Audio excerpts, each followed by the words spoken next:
According to our questions हमें P by Q इस form में लिखना है कि टर्मिनेटिंग डेसिमल एक्सपांशन फॉर्म रहे। जैसे पी बाई क्यू की वैल्यू मैंने ले ली है 5/2, तो 5 को 2 से मैं डिवाइड करूँगा तो इसको डिवाइड करने पे कितना आ जाएगा, 2 2 ज़ा 4 डेसिमल 1 बचा 0, 2 5 ज़ा 10 2.5। तो ये टर्मिनेटिंग डेसिमल एक्सपांशन फॉर्म है।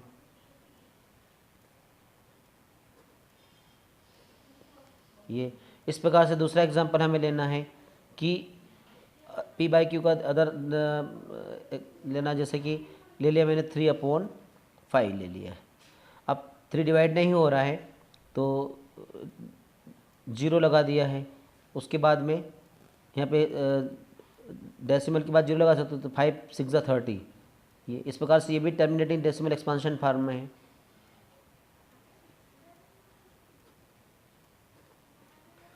और अदर एग्जांपल ले सकते हैं हम यहाँ पर पी बाई क्यू की फॉर्म में। तो एक अनदर एग्जांपल हम देख सकते हैं, जैसे 1/10 मैंने लिखा, यहाँ पर भी है। अभी जितने भी हमने एग्जांपल्स देखे उसमें हमें बताया था कि पी और क्यू जो है, पी एंड क्यू जो इंटीजर से है, पी एंड क्यू इंटीजर से है, और ये इंटीजर्स में क्वेश्चन में ही हमें दिया है इंटीजर्स में। तो यहाँ पे क्या है कि there is no common factor other than 1, मतलब कि जैसे हमने लिया है कि यहाँ पे p हमने कितना लिया था, फर्स्ट एग्जांपल में 5 लिया है, और q कितना लिया है हमने, 2 लिया है। तो 5 और 2 दोनों में देखें तो 5 के प्राइम फैक्टर्स में 1 × 5 होता है, और 2 के प्राइम फैक्टर में भी 1 × 2 होता है। तो दोनों में अगर देखें तो कॉमन फैक्टर केवल 1 ही है। ये फर्स्ट वाले एक्सप्लेन कर रहा हूँ मैं आपको कि अच्छी समझ में आ जाए, कि क्वेश्चन का मीनिंग समझ में आ जाए। एग्जाम्पल तो लिख सकते हैं। अब जैसे 3 और 5 में भी देखिए, 3 में भी p की वैल्यू कितनी है, p कितना है, 3 है। इसके फैक्टर्स 3 का भी आप देखें ध्यान से, तो 3 में जो होता है 1 × 3 होता है, ये 3 के फैक्टर्स।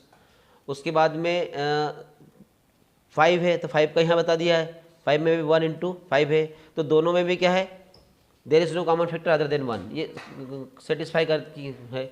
सिमिलरली 1 और 10 में भी हम देखें, तो 1 और 10 में भी हम देखें तो 1 में भी क्या है, 1 और 1 है, और 1 1 जा 1, और 10 में भी लिखें तो 2 × 5 लिखें, 2 5 ज़ा, और × 1, इस प्रकार से। तो ये भी 1 ही आ रहा है। तो इस ये जो क्वेश्चन में हमें जो दी है उस कंडीशन को हम सेटिस्फाई कर रहे हैं। तो इसको अगर 1 को 10 से डिवाइड करेंगे तो कितना आएगा, 0.1। और ये भी क्या है, टर्मिनेटिंग, और हमें टर्मिनेटिंग का दिया गया था, टर्मिनेटिंग डेसिमल एक्सपांशन फॉर्म होना चाहिए। तो इस प्रकार से यहाँ पर जो है, तो हम क्या लिखेंगे अब कि उसने जो क्वेश्चन पूछा है कि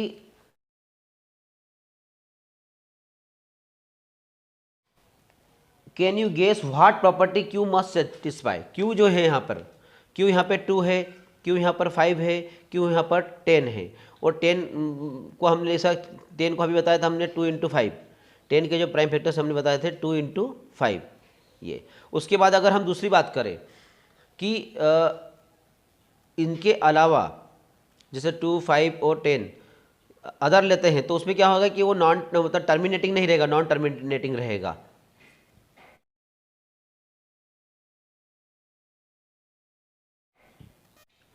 जैसे मैंने ले लिया यहाँ पे 10/3, 10/3। तो 10/3 को अगर मैं चेक करता हूँ, 10 और 3 में भी दोनों में देखो कि ये कंडीशन तो सेटिस्फाई कर रहा है कि 10 को हम लिखे 2 × 5 × 1, ये p वाली, और q की जो वैल्यू है 3 है, तो इसमें लिखे 3 × 1, मतलब दोनों में कॉमन फैक्टर क्या आ रहा है, 1 आ रहा है। इसको आप ध्यान समझे अच्छे से। तो यहाँ पर दोनों में कॉमन फैक्टर 1 आ रहा है, और कंडीशन ये है कि वो टर्मिनेटिंग रहना चाहिए। लेकिन हम 10 को अगर डिवाइड करें 3 से, 10 को अगर हम डिवाइड करते हैं 3 से, तो 3 से कितना हो जाता है, 3 3 ज़ा 9, बचा 1, डेसिमल लगाया 0, वापस 3 3 ज़ा 9, फिर 1 आया, फिर वापस 0 लगाया 3 3 ज़ा 9। तो इस तरह से ये कंटिन्यू जा रहा है, मतलब बार आ रहा है। तो यहाँ पे क्या हो रहा है कि ये कंडीशन सेटिस्फाई तो कर रहा है पी और क्यू की, कि there is no factors common factors other than 1, P और क्यू की। लेकिन क्यू यहाँ पे जो 3 आ रहा है, तो 3 से हम डिवाइड कर रहे हैं, तो वहाँ पे क्या हो रहा है कि ये कैसा है, रिकरिंग नॉन टर्मिनेटिंग, क्योंकि ये क्या है बार बार आ रहा है, तो यहाँ पर ये कंडीशन सेटिस्फाई करना जरूरी है। इस प्रकार से हम सेवरल एग्जांपल दे सकते हैं। जैसे मैंने लिया 7/8, 7/8 भी ले सकता हूँ। 7 को 8 से डिवाइड करेंगे, चेक कर लीजिए टर्मिनेटिंग रहना चाहिए। तो यहाँ पर फिर मैं बताता हूँ आपको कि क्यू की जो कंडीशन जो रहेगा, क्यू यहाँ पर जो दिया है वो कौन सी प्रॉपर्टी को सेटिस्फाई कर रहा है, वो मैं बताऊँगा अभी आपको। देखो जैसे आप देखते हैं हम कि 7 को डिवाइड करते हैं 8 से। यहाँ पर जो है देख लेते हैं, मैंने जैसे बताया कि 7 को 8 से डिवाइड कर लेते हैं, तो डिवाइड नहीं हो रहा है, तो डेसिमल की पहले 0, यहाँ पे लगा दे 0। 7 की टेबल पढ़े तो 8 की टेबल, 8 9 जा 72 और 8 10 जा 80 होता है, तो 8 9 जा 72 भी क्या हो जाता है, ज़्यादा हो जाएगा, तो 8 8 जा 64, 8 8 जा 64, कितना बचा यहाँ पे 6, फिर 0 लगाया, 8 7 जा 56, 8 7 जा 56, कितना बचा 4, 0 लगाया, 8 5 जा 40, 8 5 जा 40। डिवाइड करने पे क्या आ रहा है कि हमने जो देखा था अभी बताया था कि P और Q जो है, जो इंटीजर्स है, और P की वैल्यू 7 है, Q की वैल्यू 8 है, और दोनों में केवल एक ही कॉमन फैक्टर है 1, ये क्योंकि 7 की लिखे 7 × 1 होता है, और 8 को लिखे तो 2 × 2 × 2 होता है ये, या 2 की पावर 3 बोल सकते हैं इस प्रकार से।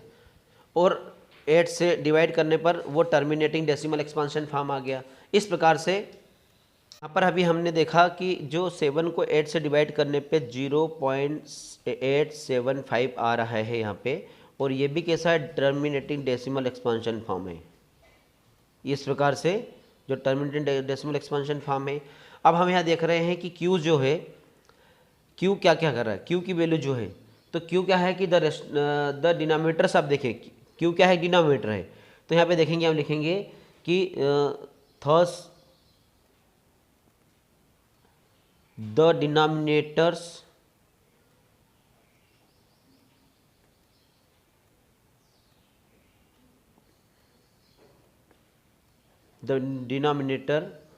ऑफ ऑल जो डिनोमिनेटर हम देख रहे हैं, of all the rational number, all the rational numbers, जो ऊपर जो हम जितने भी रेशनल नंबर देखे, जैसे 5/2, 3/5, 1/10, 7/8 रेशनल नंबर्स, तो हैं डिनोमिनेटर्स रेशनल नंबर्स, क्योंकि प्लूरल में है, तो रेशनल नंबर्स आर क्या है, इन द फॉर्म, कौन सा फॉर्म में है, तो आप इसको देखें कौन सा फॉर्म, अगर आपको चेक करना है तो फॉर्म में बता देता हूँ यहाँ पे नीचे आपको, तो कौन सा फॉर्म आया देखो, पहले में 2, तो 2 किस फॉर्म में आ रहा है, 2 की पावर 1 में, ये हो गया। इसमें देखें तो ये 5 की पावर 1 में आ रहा है, इसमें देखें तो ये 2 × 5 की पावर में आ रहा है, तो 2 की पावर 1 5 की पावर 1 में आ रहा है, ये देखिए ध्यान से आप। 8 को देखें तो 8 कितना आ रहा है, 8 की वैल्यू आ रही है 2 की पावर 3, 2 × 2 × 2, इस प्रकार से। तो यहाँ पे 2 की पावर में आ रहा है, या 5 की पावर में आ रहा है, या 2 और 5 दोनों की पावर में आ रहा है, तो इसको हम ऐसा ले सकते हैं कि 2 की पावर m फॉर्म जो बता रहे हैं, या 5 की पावर n, ये इसका फॉर्म बनेगा। तो इस तरह से हमने वो जो उसको जो कंडीशन जो सेटिस्फाई करेंगे, तो लिखेंगे कि 2 की पावर m और 5 की पावर n, वेयर जो हम बताएंगे कौन सा है कि वेयर m और n जो है, m एंड n, ये क्या है, आर इंटीजर्स।